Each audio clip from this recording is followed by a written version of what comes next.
Well, this week's extreme heat is affecting us, and it can really affect our pets. SPCA serving Erie County Chief Communications Officer Gina Latuca joins us this morning with some advice for the weather. Good morning. Thanks for coming in. Good morning. Thank you for letting us give this important information out. Well, yeah, I mean, it's nice. We're in air conditioning right here, but boy, you know, if you're out with your pet in this kind of heat, you do need to keep some things in mind, correct? Oh, yeah. You know, heat stroke, it's one of those things that if you are not keeping a constant eye on your dog, it can start working through your dog before you ever notice it. And of course, if it goes too far, it could be fatal.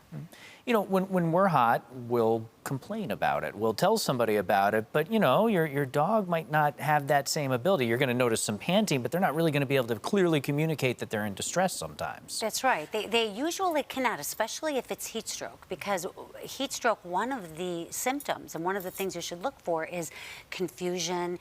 They get a little tired. They almost could become in a comatose state if it goes too far, weakness. So instead, it's going the other way. They start getting a little dazed and confused.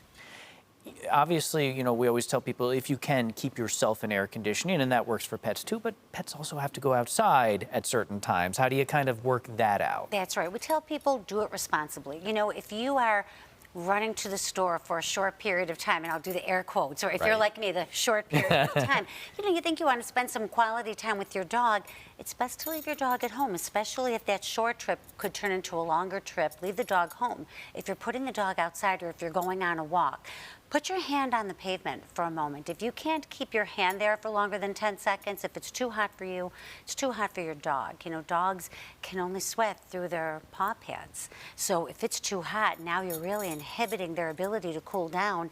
They start panting, and especially if you're talking about some of those short muzzle breeds like pugs, it's harder for them to take that air in as they're panting. So you need to keep your eye on the dog, even if you're just putting the dog outside for a little while. Yeah, and if you're trying to just get a little exercise or walk, it's same as humans. Look at those early morning or later after dark periods, right? That's right. And Mike was just talking about people with respiratory issues having trouble in this type of weather.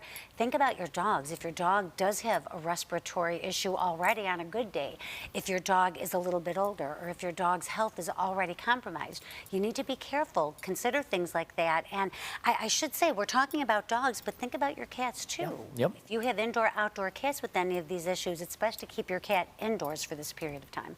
All right, well, it's good advice, and we're going to have to use it here for most of this week. So thank you so much for coming in. Thank you for inviting us. Good to see you. And Mike is going to let us know exactly how long we have to look forward to this heat and when it might break. His forecast is just ahead.